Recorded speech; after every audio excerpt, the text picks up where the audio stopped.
नमस्कार दोस्तों, आप देख रहे हैं द होप क्लासेस में आप सभी का स्वागत है। आज के इस वीडियो में हम भारत के भूगोल के बारे में डिस्कशन कर रहे हैं, जिसमें हम स्टार्ट कर रहे हैं भारत की जलवायु। तो यहाँ पे जो पहला क्वेश्चन है वो है भारत की जलवायु कैसी जलवायु। तो हम बोलेंगे उष्णकटिबंधीय मानसूनी जलवायु है। ठीक है, जो भारत की जलवायु क्या है, उष्णकटिबंधीय मानसूनी जलवायु है। फिर अगला क्वेश्चन है कि भारत में मौसम संबंधी सेवा किस सन में प्रारंभ हुआ था। तो ये हुआ था 1875 ईस्वी में। ठीक, और इसका मुख्यालय बनाया गया पुणे। ठीक है, तो भारत में मौसम संबंधी सेवा 1875 ईस्वी में शुरुआत हुआ था और इसका मुख्यालय कहाँ है, पुणे में है। अब जो आपका ऋतु होता है, एक शीत ऋतु है, ग्रीष्म ऋतु, वर्षा ऋतु और शरद ऋतु। तो शीत ऋतु आपका 15 दिसंबर से 15 मार्च तक माना जाता है। ग्रीष्म ऋतु 16 मार्च से 15 जून तक माना जाता है। वर्षा ऋतु 16 जून से 15 सितंबर तक और शरद ऋतु 16 सितंबर से 14 दिसंबर तक। ये आपका समय दिया हुआ है कि कब से कब तक कौन सा ऋतु होता है। आगे हम देखते हैं भारत की मिट्टी के बारे में, कौन कौन सी मिट्टी होती है। कुछ इंपॉर्टेंट जो है उनको बस हम डिस्कस कर लेंगे। जैसे मिट्टी के अध्ययन को क्या कहते हैं, मृदा विज्ञान कहते हैं। मिट्टी के अध्ययन को क्या बोलते हैं, मृदा विज्ञान। जलोढ़ मिट्टी, यह नदियों द्वारा लाई गई मिट्टी है। यह जो जलोढ़ मिट्टी है वो नदियों के द्वारा लाया गया मिट्टी होता है। इस मिट्टी में पोटास की मात्रा अधिक होती है। जलोढ़ मिट्टी में किसकी मात्रा अधिक होती है, पोटास की। पुराने जलोढ़ मिट्टी को बांगर तथा नई जलोढ़ मिट्टी को खादर कहते हैं। जो पुराने जलोढ़ मिट्टी है उनको बांगर कहते हैं और जो नई जलोढ़ मिट्टी है उनको खादर कहते हैं। अब बात करते हैं काली मिट्टी। तो काली मिट्टी का निर्माण बेसाल्ट चट्टानों के टूटने फूटने से होता है। काली मिट्टी का निर्माण किससे होता है, बेसाल्ट चट्टानों के टूटने फूटने से। काली मिट्टी में आयरन, चूना, एल्यूमिनियम, मैग्नीशियम ये अधिक मात्रा में पाए जाते हैं। इसकी बहुलता होती है। फिर इस मिट्टी का काला रंग टिटेनिफेरस मैग्नेटाइट एवं इस मिट्टी का काला रंग जो है वो टिटेनिफेरस मैग्नेटाइट और जीवांश की उपस्थिति के कारण होती है। इस मिट्टी को रेगुर मिट्टी के नाम से भी जाना जाता है। आपसे अगर ये पूछा जाए कि रेगुर मिट्टी का दूसरा नाम क्या है, तो काली मिट्टी। ठीक है, काली मिट्टी का प्रयोग कपास की खेती के लिए सबसे ज़्यादा प्रयोग किया जाता है।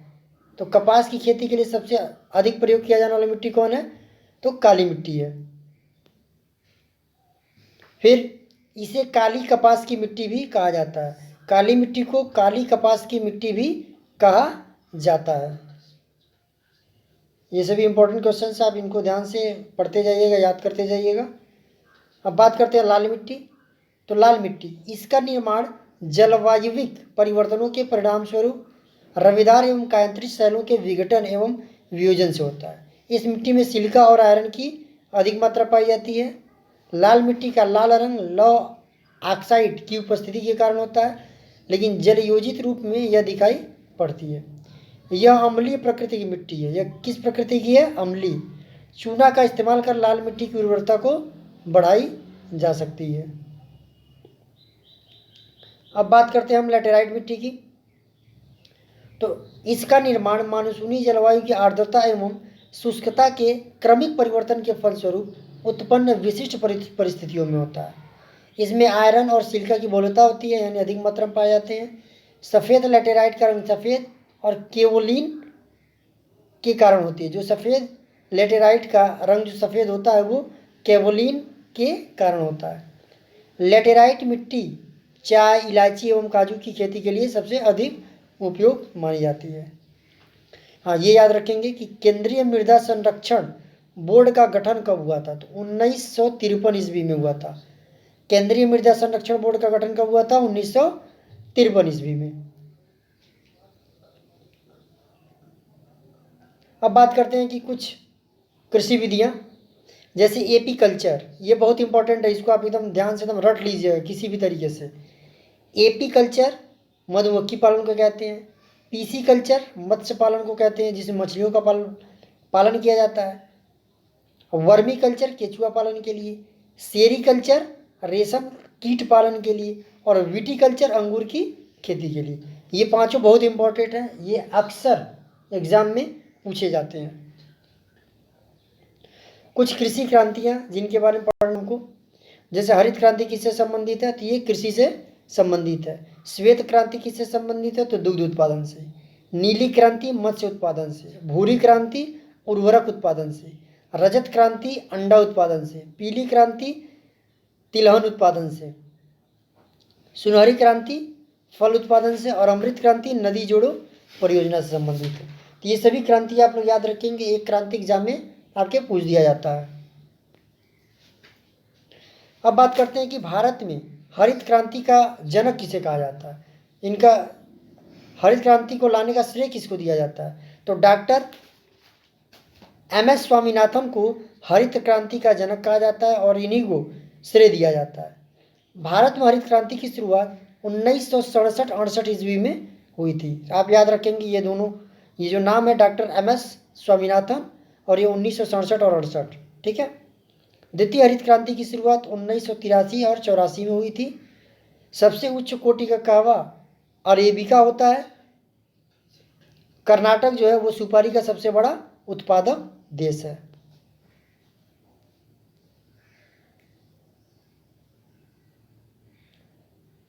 अब हम बात करते हैं कि ऋतु के आधार पर आपके फसल जो हैं उनको कैसे वर्गीकृत किया जा सकता है। अब देखिए, पहला रबी का फसल, यह कब बोई जाती है, अक्टूबर से नवंबर में। इसको कब बोया जाता है, अक्टूबर से नवंबर में। और कटाई कब की जाती है, मार्च और अप्रैल में। इसकी मुख्य फसलें क्या हैं, गेहूँ, जौ, चना, मटर, सरसों, आलू, राई, अलसी। ये जो है ये रबी की फसलें हैं। आपसे पूछ देता कि जौ किस प्रकार की फसल है, तो रबी की, ठीक है। खरीफ की फसल, तो खरीफ की फसल इसका जो टाइमिंग है वो है जून जुलाई में बोई जाती है और नवंबर दिसंबर में काटी जाती है। इसकी मुख्य फसल क्या है, धान है, गन्ना, तिलहन, ज्वार, बाजरा, मक्का, अरहर, कपास, मूंगफली, तिल, सोयाबीन आदि, ठीक है। ये सब याद रखिएगा। गर्मा फसल ये मई जून में बोई जाती है और जुलाई अगस्त में काट ली जाती है। इसकी मुख्य फसलें क्या है, राई है, मक्का है, ज्वार है, जूट है, ठीक, ये सब है।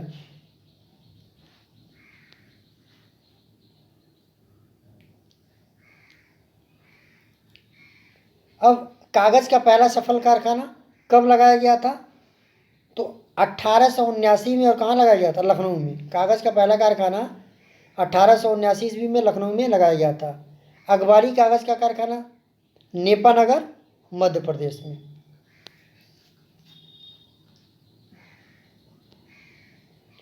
अब हम थोड़ा सा रेल परिवहन के बारे में जान लेते हैं। तो देखिए, भारतीय रेल एशिया की सबसे बड़ी तथा विश्व की तीसरी सबसे बड़ी रेल व्यवस्था है, ठीक। एशिया की सबसे बड़ी और पूरे विश्व की तीसरी सबसे बड़ी रेल व्यवस्था है। भारत में सर्वप्रथम रेल की शुरुआत, है बहुत इंपॉर्टेंट क्वेश्चन है, अप्रैल 1853 में। कहाँ से, मुंबई से लेकर थाने तक कितना किलोमीटर चला था, 34 किलोमीटर। यानी भारत में सर्वप्रथम रेल की शुरुआत 1853 में मुंबई से थाने 34 किलोमीटर के बीच प्रारंभ हुई थी। विश्व की सबसे पहली रेलगाड़ी 1825 में, ये देखिए आप ये ध्यान रखिएगा कि भारत में पूछेगा तो 1853 में, और अगर विश्व में पूछेगा तो 1825 में। भारतीय रेल बोर्ड की स्थापना, ये याद रखिएगा, मार्च 1905 में की गई थी। भारतीय रेल बोर्ड की स्थापना मार्च 1905 में की गई थी। उत्तर मध्य रेलवे का मुख्यालय इलाहाबाद, पूर्वोत्तर रेलवे का मुख्यालय गोरखपुर।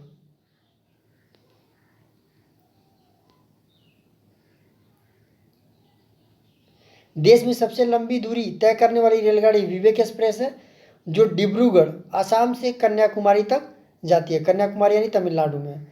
और इसका जो लंबाई है वो कितना है, 4286 किलोमीटर। तो देश में सबसे लंबी दूरी तय करने वाली रेलगाड़ी कौन सी है, विवेक एक्सप्रेस। कहाँ से कहाँ जाती है, डिब्रूगढ़ से कन्याकुमारी। डिब्रूगढ़ कहाँ है, आसाम में, और कन्याकुमारी कहाँ है, तमिलनाडु में। अब देखिए, विवेक एक्सप्रेस से पहले हिमसागर एक्सप्रेस थी, ठीक। इससे पहले सबसे लंबी दूरी तय करने वाली एक्सप्रेस कौन सी थी, ट्रेन, ये थी हिमसागर एक्सप्रेस। देश में सर्वाधिक गति से चलने वाली ट्रेन कौन है? गतिमान एक्सप्रेस। देखिए नाम ही गतिमान एक्सप्रेस है, तो सबसे ज़्यादा तेज गति से चलने वाली ट्रेन कौन है? गतिमान एक्सप्रेस। इससे पहले कौन सी ट्रेन थी? शताब्दी एक्सप्रेस। विश्व का सबसे लंबा रेल मार्ग क्या है? ट्रांस साइबेरियन रेल मार्ग। विश्व का सबसे लंबा रेल मार्ग क्या है? ट्रांस साइबेरियन रेल मार्ग। 14 अप्रैल 2008 को मैत्री एक्सप्रेस, अब देखिए ये आपका अक्सर पूछ दिया जाता है क्वेश्चन में कि मैत्री एक्सप्रेस कहाँ से कहाँ तक चलता है और कब शुरुआत हुआ था? तो 14 अप्रैल 2008 को मैत्री एक्सप्रेस चितपुर ढाका के बीच चलाई गई थी। कोलकाता मेट्रो रेल की शुरुआत कब हुई थी? ये हुई थी आपकी 24 अक्टूबर 1984। ठीक है, कोलकाता मेट्रो रेल की शुरुआत कब हुई थी? 24 अक्टूबर 1984 में।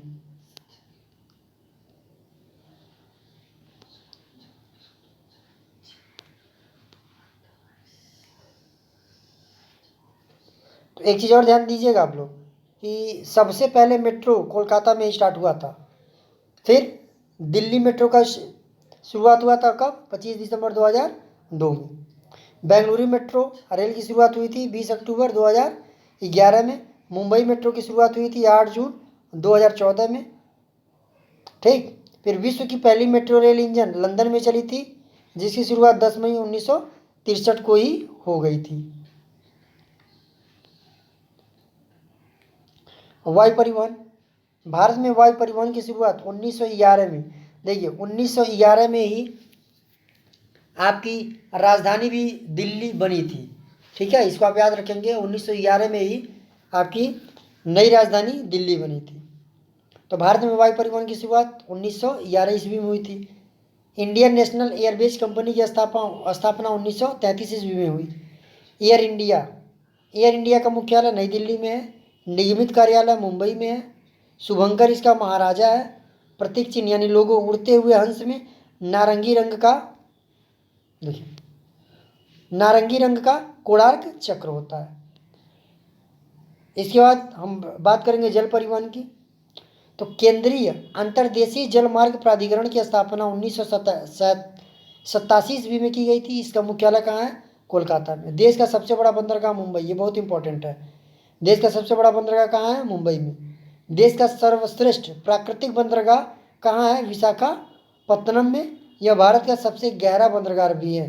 ठीक है, तो सबसे बड़ा बंदरगाह मुंबई और सबसे गहरा बंदरगाह विशाखापत्तनम में, और इसको हम प्राकृतिक बंदरगाह भी कहते हैं। चेन्नई एक कृत्रिम बंदरगाह है, यह भारत का सबसे प्राचीन बंदरगाह है। तो सबसे प्राचीन अगर पूछेगा तो चेन्नई है, कृत्रिम पूछेगा तो चेन्नई है।